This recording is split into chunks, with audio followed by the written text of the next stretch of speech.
Hi friends, எல்லோரும் எப்படி இருக்கீங்க? நல்லா இருப்பீங்க. பேசும் கிரகங்களிலிருந்து உங்கள் நித்யா ராஜேந்திரன்.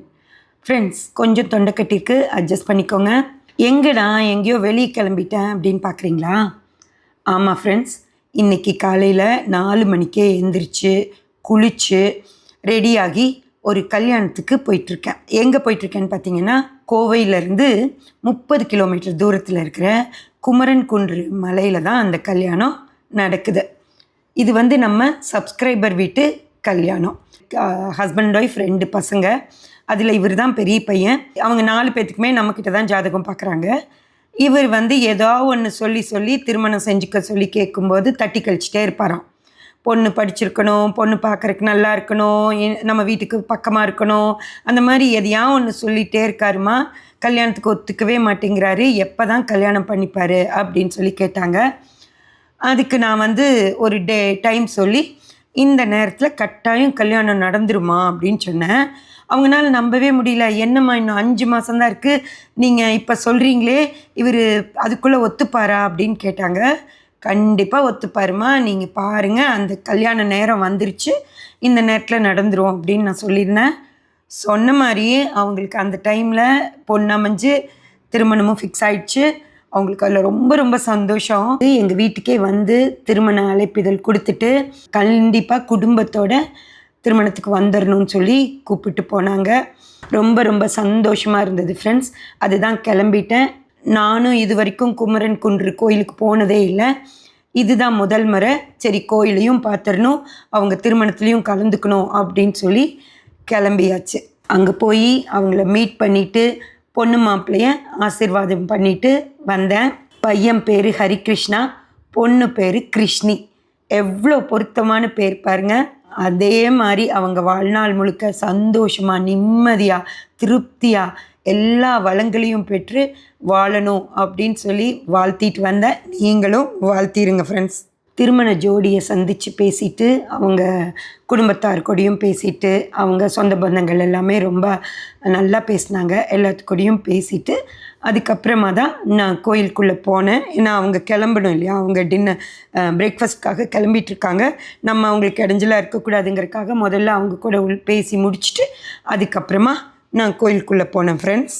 அன்னைக்கு குமரன் குன்றில் ஏகப்பட்ட திருமணங்கள். 1 இல்லை 2 இல்லை, கிட்டத்தட்ட 25லேருந்து 30 மணமக்களையாவது நான் பார்த்துருப்பேன்.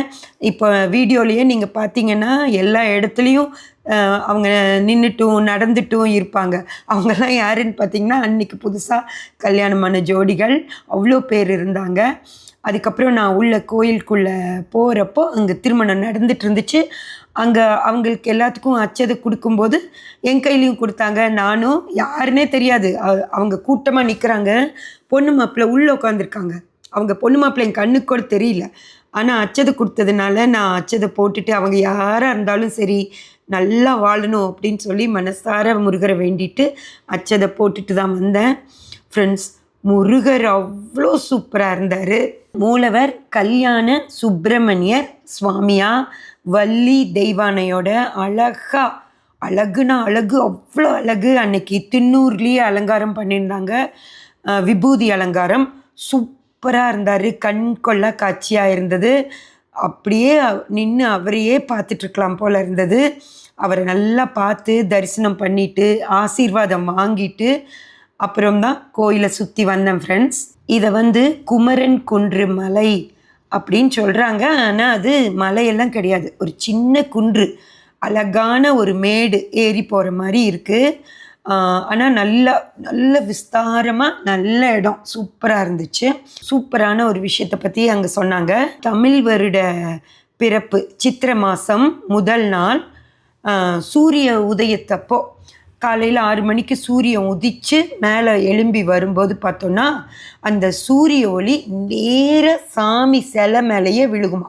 சூரிய பகவான் தன் கதிர்களில் வீசி கதிர்வேலனையே தொட்டு கும்பிடுறார் அப்படின்னு எல்லாரும் ரொம்ப அதை சந்தோஷமாக அதை பார்க்குறக்காகவே நிறைய பக்தர்கள் முதல் நாள் நைட்டே, அதாவது சித்திரை 1ஆம் தேதிக்கு முன்னாடி பங்குனி கடைசி நாளே நைட்டு கோயில்லையே தங்கி அங்கேயே பஜனை பாட்டெல்லாம் பாடி அங்கே முருகரை வழிபாடு பண்ணிகிட்டு இருப்பாங்களாம். கரெக்டாக காலையில் விடியும் போது அந்த சூரியன் கதிர் வரும்போது அந்த காட்சியை பார்க்கறக்காகவே வெயிட் பண்ணி அங்கே பார்த்துட்டு அதுக்கப்புறம் நல்லா கடவுளை கும்பிட்டுட்டு தான் போவாங்களாம். அந்த சூரிய ஒளி காலையில் முருகர் மேலே படுற அந்த அற்புத காட்சியை பார்த்து மக்கள் எல்லாம் அப்படியே மெய் சிலிர்த்து போவாங்களாம் ஃப்ரெண்ட்ஸ். அதை சொல்லும்போதே அங்கே அதை சொன்னவருக்கு அப்படி ஒரு தேஜஸ் மூஞ்சியில் அது பார்க்கும்போது அந்த காட்சியவே பார்த்த மாதிரி எனக்கு ஒரு உணர்வு வந்துச்சு. ரொம்ப ரொம்ப சந்தோஷமாக இருந்தது ஃப்ரெண்ட்ஸ். அது மாதிரி ஒரு சம்பிரதாயம் இன்னைக்கு வரைக்கும் அங்கே நடந்துட்டுருக்கு அப்படின்னு சொல்லி சொன்னாங்க. அதையெல்லாம் கேட்டுட்டு ரொம்ப ரொம்ப சந்தோஷமாக இருந்தது. அதே திருப்தி மனசோட அங்கிருந்து கிளம்பிட்டோம் ஃப்ரெண்ட்ஸ்.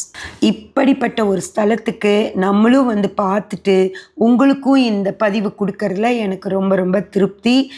உங்கள் யாருனாலையாவது குமரன் குன்று போக முடியும் அப்படின்னா தாராளமாக போயிட்டு வாங்க. கடவுளோட முழு ஆசீர்வாதமும் உங்களுக்கு கிடைக்கும் ஃப்ரெண்ட்ஸ்.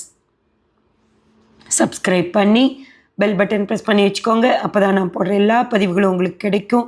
லைக் பண்ணி ஷேர் பண்ணி கமெண்ட் பண்ணிங்கன்னா எனக்கு சப்போர்ட்டிவாக இருக்கும். Thank you friends.